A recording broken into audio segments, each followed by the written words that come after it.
Scared money don't make no money. And if Houston wants to make this playoff push interesting, they got to score points in the second half.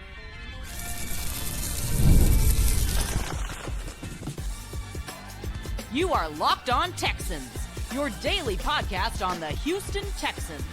Part of the Locked On Podcast Network, your team every day. Data Red Nation, from H-Town to your town, today's episode and every episode of the Locked On Texan podcast is for my Texan fans all around. Thank you for making the Locked On Texans your first listen of the day. Shout out to my everydayers from the Himalayas coming back as we continue to talk Texans. What do we have on the docket for today? Underrated and underappreciated. Which players through 12 weeks have really helped the Houston Texans stay in playoff contention, keep their playoff hopes alive, and just guys that we don't necessarily talk about enough. We talk about the guys that are box office. We talk about the guys that have the numbers, the top 5 guys. But other players on this team has made everybody else's job a little bit easier around them. And before that conversation, please stick around for the second segment. Will Anderson Jr. versus Micah Parsons. Who is better in 2025? I'm going to have a little fun with that one. Obviously, you know, I'll be advocating for Will Anderson Jr., but I have some numbers to back it up. But we're going to kick off today's show just looking at DeMeco Ryans is right. The offense must finish better. There's no way around it. So that's how we're going to kick off today's show. Thank you guys for making the Locked On Texans podcast a part of your everyday listen, part of the Locked On Podcast Network, now the #1 sports podcast network in the land. I'm your Texans football credential media member and football analyst, John Hickman. And today's show is brought to you by FanDuel. Right now, new customers can bet just $5. And if your bet wins, you'll get $300 in bonus bets to use across the app. I'm also going to shout out Jayden Higgins a little bit, but the conversation to kick it off is simple. Nick Caley cannot be scared in closing these games. The second half was god-awful, and the numbers show it. The Texans in the second half, 4 drives, 16 plays, 12 yards, 3 3-and-outs. And this also speaks to Houston's issues in the second half throughout this season. And really, when we get to the third quarter coming out of halftime, it feels like, what the hell are the Houston Texans doing? If we look at scoring by quarters, first quarter's 32 points, not good. So they're coming out of each break, each half, the first half, the first quarter, third quarter, the second half, and they're having issues. 32 points in the first quarter, right? That's been a problem. The second quarter, 84 points. The third quarter, 39 points. Fourth quarter, and also remember, guys, in the fourth quarter, we saw Houston a couple of weeks ago, 26 points, right? We saw them kind of come back in some of these games, but in the fourth quarter of games this year, 88 points. And we look at how Houston has had issues winning games and how that has led to a 6-5 record, and not a record that's more favorable. 3 points in the third quarter versus Denver. Remember, Houston held the lead in that game.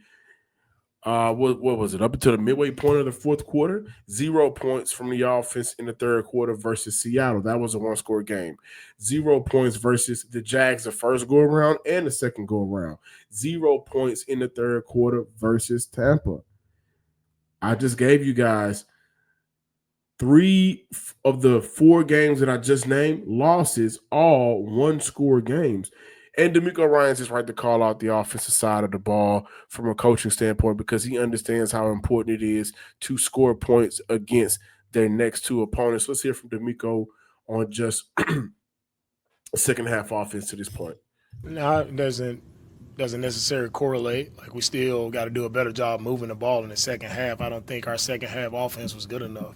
And, so we have to continue to strive, continue to get better at executing the plays, calling it better. We got to do a much better job. Coaches, players, everybody. We got to be able to move the ball way more than we did in the second half. We're going to finish games the right way. He's right.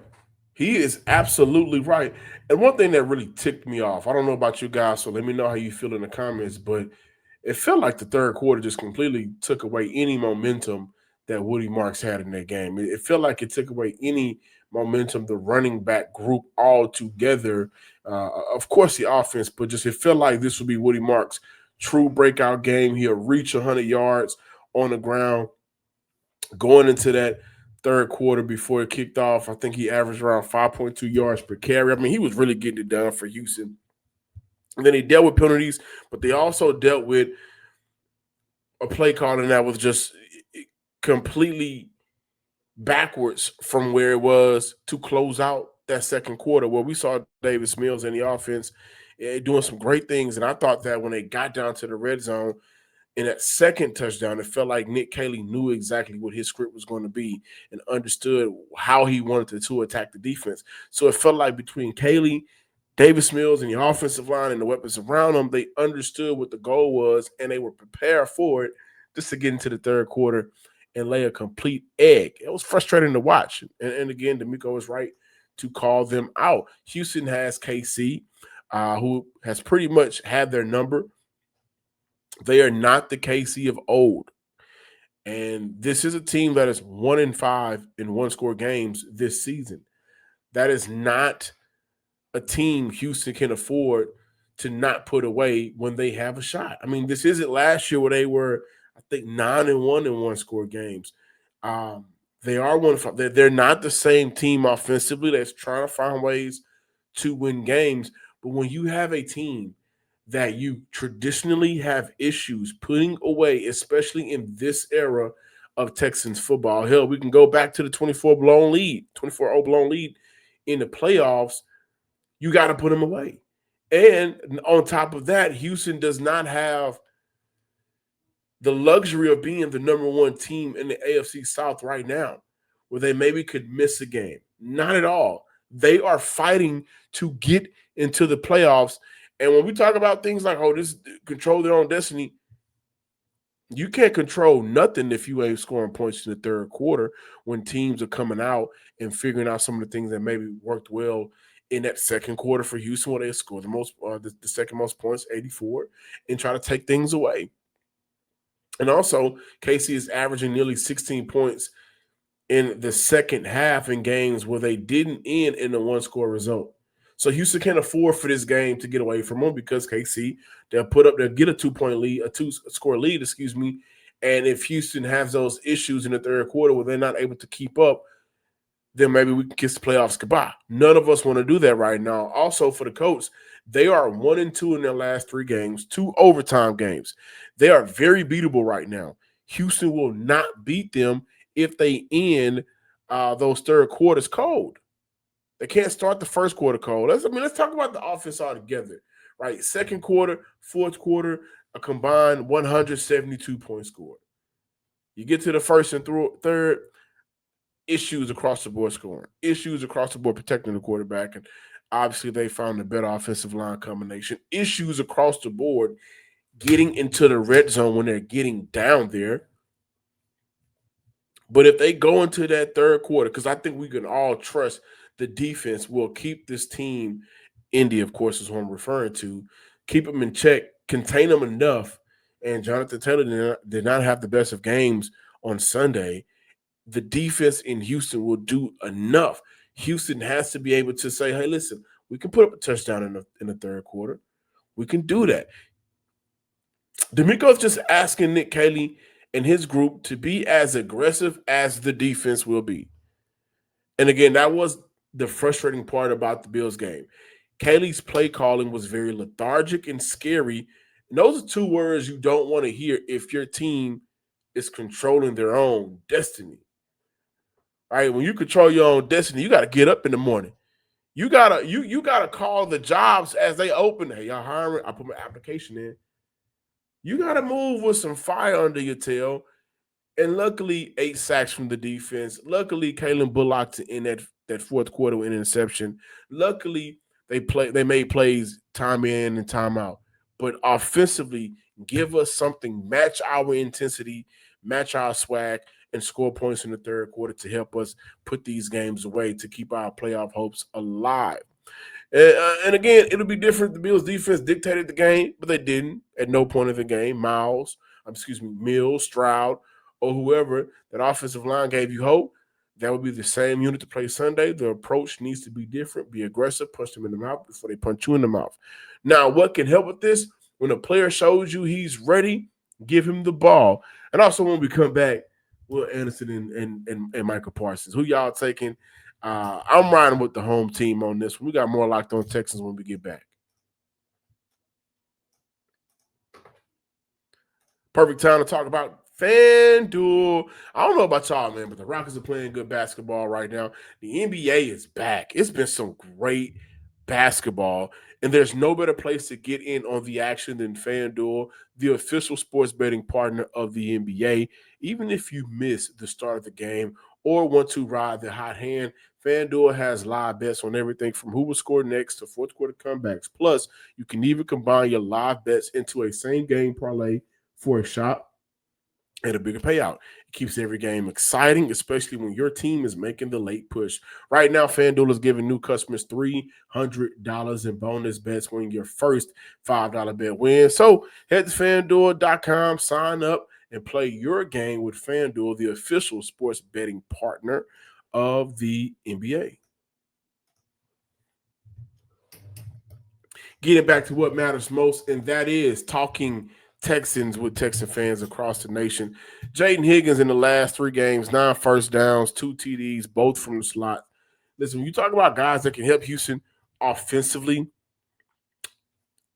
for majority of the second quarter, going into this third quarter of the season, I think everybody looked at the running back situation and said, hey, Nick Chubb has been decent in his role, but it's time to give that room some juice, which is why, again, I go back to what I talked about in the first segment.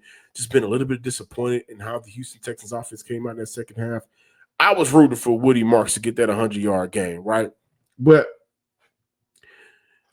as we get into this crunch of the season where every win matters, and in those wins, every quarter matters, every drive matters, every down matters, every possession matters. All these things matter.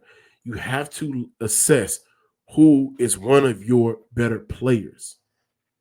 Defensively, which we'll get to, we know who the better players are, but those better players make plays consistently. For Houston, it doesn't feel like they found their combination of who's the better player in terms of the pecking order of getting guys involved. Nico Collins, Dalton Schultz, those guys have been great.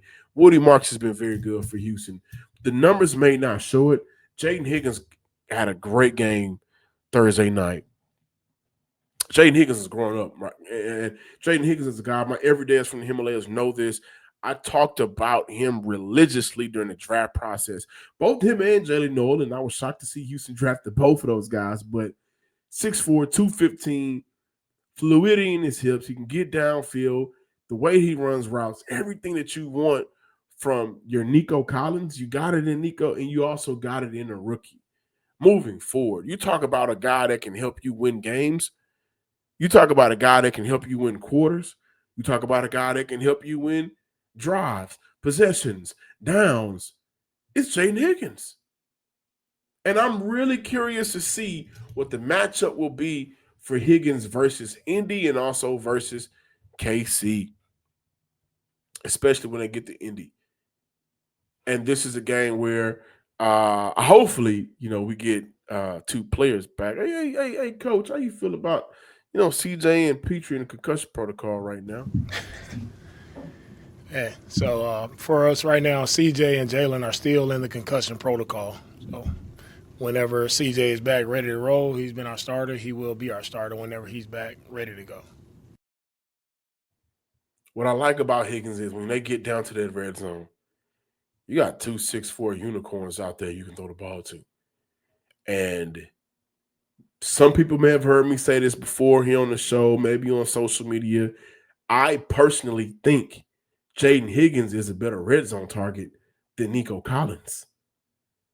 Out of his 4 touchdowns this year, tied for first on the team, 3 have come from the slot. Some of these things, even with a first-time play caller, and thank God it ain't Chip Kelly. Chip Kelly got let go. 31st ranked offense.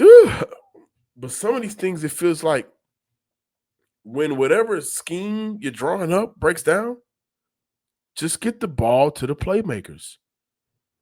So that's what I'm excited to see moving forward. But I also just want to look at how can the offense finish better. Nico Collins getting involved, Dalton Schultz getting involved, Woody Marks getting involved, the offensive line playing better. All of those elements are important, but we cannot leave out what Jayden Higgins can do for this offense. He's been proven to score. He's proven to move the chains, especially in the last 3 games. He can get you the first downs. He can be the possession receiver. He can make a big play, and he has the body and catch radius to go up and make plays. Now, the year is 2025. The year ain't 2024. The year ain't 2023. The year is 2025. My question to you guys, who's having the better 2025? And this conversation came up because we got to talking about the Defensive Player of the Year candidates. Myles Garrett may run away with that, and I got to concede it. That's Myles Garrett. He's going to probably break that record, and Defensive Player of the Year awards will go to Myles Garrett. Something he could celebrate this year because he ain't celebrating a whole lot of wins. But then I see on social media and also to my man Stan Norfleet, we're going to get down in the squad show. Will Anderson right now is having, in my opinion, by far a better 2025. Let's also keep in mind, because of Houston's depth with guys like Derek Barnett, Dylan Horton, who's come along, by the way, Will Anderson is not out there as much as his running mate, Danielle Hunter, let alone Micah Parsons. 11 of Will Anderson's tackles for loss are against playoff teams. 9.5 sacks are against playoff teams. Anderson has a better depth of tackle than Parsons, 1 yard compared to 2.4. Parsons has 60 pressures on the year. Will Anderson has 63 on the year, with 35 of his pressures coming on the money down, 3rd down. Will Anderson wins the forced fumble battle. Will Anderson wins the hurries rate. When you have NFL players, current, former NFL players, however, mention what a deal for Micah Parsons to Green Bay, that was a good deal for Green Bay, but maybe it was they sold too much. And then they get to, well, if you run at him, then you can kind of eliminate him from the game plan. The sack numbers, the pressure numbers, to get after the quarterback, you can debate those all you want. And I just gave you the numbers. Will Anderson against playoff teams, might I add, the number one of the toughest schedules in the league from the Houston Texans. You can debate that all you want. But Will Anderson's ability to stop the run, to be a major player against the run on the defensive side of the ball. See, when we talk about edge rushers, when we talk about defensive players and these guys making these contracts and the big money, a lot of time, because of the style of play, the nature of the league, being a quarterback league, what gets brought up is the pressures and the sacks. But you don't just play the game against the quarterback. You play the game against the quarterback. You play the game against the offensive lineman that's in front of you. You also play the game against the running back. You also play the game against the running scheme and whatever is going on the ground. You also have to do that. And we see where Will Anderson is a major player, not only for the Texans, himself and the Texans, but when we look at what the Houston Texans are doing right now in terms of being the best defense in the NFL, 264 total yards. Green Bay, 278. For the Houston Texans, 92 rushing yards allowed. Green Bay, a little bit over, 96. Margin, not large. But the success that Will Anderson has had for Houston, was it 6 games in a row, 7 games in a row with a sack?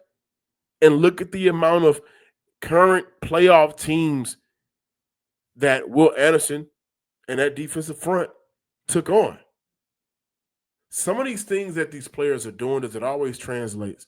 It translates on the field, but in terms of winning and who they play against, don't necessarily translate all the time. Man, Micah Parsons is an amazing player, by the way. Don't let none of this fool you. He's a very good player.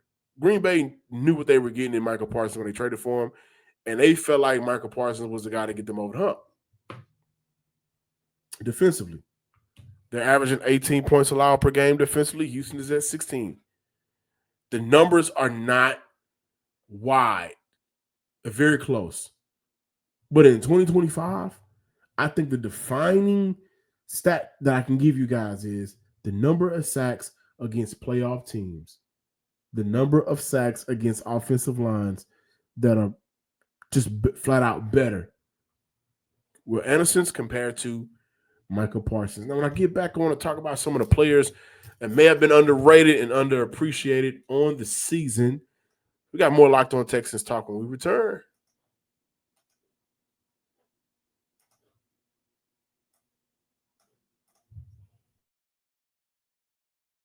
Today's show is brought to you by our friends over there at Peloton. Look, folks, it's time to break through the busiest time of the year with a brand new Peloton cross-training Tread Plus that's powered by Peloton IQ. It's Peloton's most elevated technology and equipment yet that gives you real-time guidance, and it gives you endless ways to move, whether you want to work out by yourself or if you want to work out with your favorite instructor, like my personal favorite, Alex Toussaint. He always gets me fired up to tackle the day. And the thing I like about Peloton, it helps me achieve more in less times. They have features that help you plan, stay motivated, track your progress, and Peloton IQ also provides personalized workout plans and recommendations. That's something that I use right now during the busiest time of the year covering the NFL. They plan my workouts for me based on my mood, my vibe, and also my favorite instructors. So make sure you check it out and use it because it also helps you correct your form in real time, and it maximizes your reps. It counts your reps so that you can do it smarter, safer, and more efficient. Let yourself run, lift, flex, push, and go. Explore the new Peloton cross-training Tread Plus at onepeloton.com.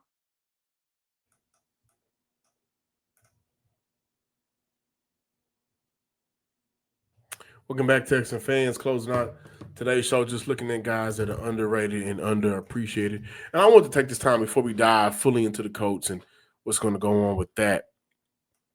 But there's some players that have been playing good football for Houston, of which there's not a player for Houston right now that I like more than Azeez Al-Shaair. There's not a player that I think is more underrated. Because we always talk about the defense. We always talk about, and we lead with Stingley, Kamari. I mean, we lead with Will Anderson, Danielle Hunter, Stingley, Kamari, even Bullock, right? Those are traditionally the guys that we lead with. But for Azeez Al-Shaair,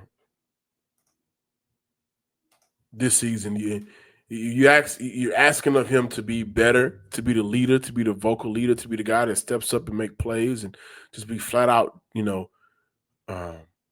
what DeMeco Ryans needs for him to be.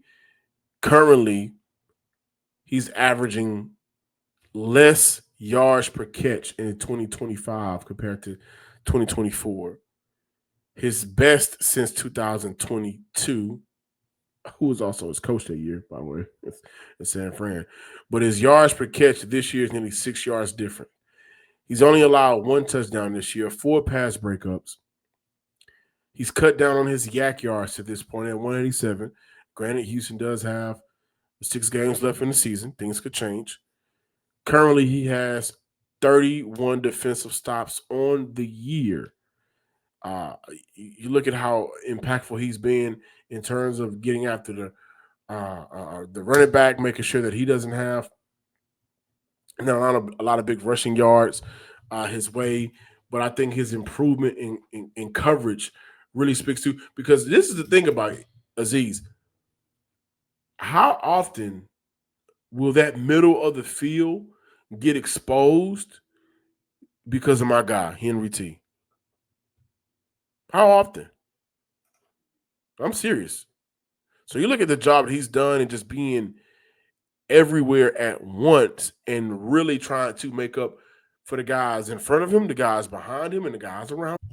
So I definitely want to shout out Azeez. And listen, one thing that we have to always mention when we talk about Azeez is in his good of a player he is, how much of an extension of DeMeco Ryans he is for that defense. That's important. To go along with that, on the defensive side of the ball, it ain't no household names in that D tackle unit. Not a one. I mean, you guys are Texan fans.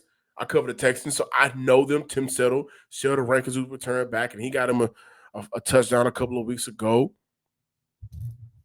We hadn't seen a lot of Foley Fadakowski this year. Mario Edwards, but ain't none of them guys household names. But do y'all know Houston's defense? Again, they're allowing under 93 rushing yards a game.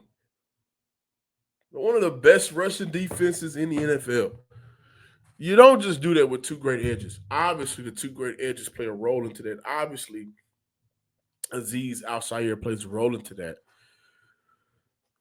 But we don't talk about those guys enough. I think that they played their role extremely well. And one guy that has continued to become a household name for the Houston Texans. We talk about Big Tommy T. Tim Settle, average depth of tackle, 1 yard.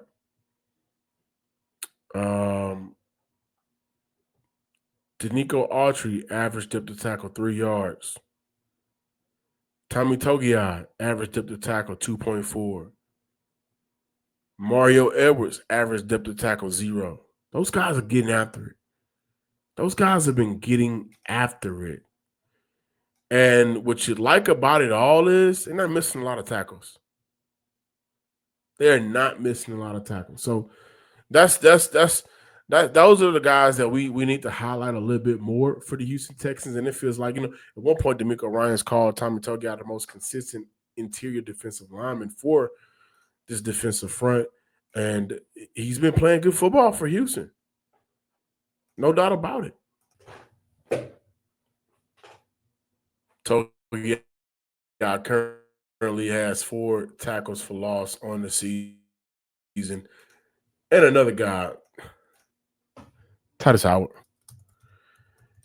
It was the conversation for Titus Howard coming into the season was, how is he going to be as a leader with no Laremy Tunsil? Really the first time in his career he was kind of asked to be that leader with Laremy Tunsil nowhere in sight.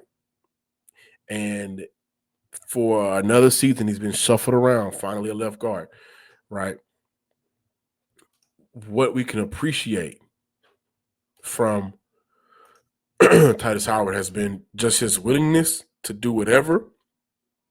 But also in the year, if we look at his game logs, 0 sacks, 0 sacks, 0 sacks, 0 sacks, 0 sacks, 13 pressures allowed on the season. He's played some right guard. He's played some right tackle. He's played some left guard. But he hasn't allowed players to get after the quarterback. And he's done it at a good level. Obviously, in terms of what do you look for, by the way, Laremy Tunsil has a lot of sacks this year and 13 pressures. Do you want Titus Howard to be a better run blocker? Obviously, but he's been a tackle playing guard and playing tackle and playing across the line. But I'm looking on this list of pressures allowed. I just got down to I am at 97 players. Let's get to 100. Let's get to 100 here. Jake Andrews, 10 pressures allowed. And it seems like every time he does allow a pressure, it's a big moment.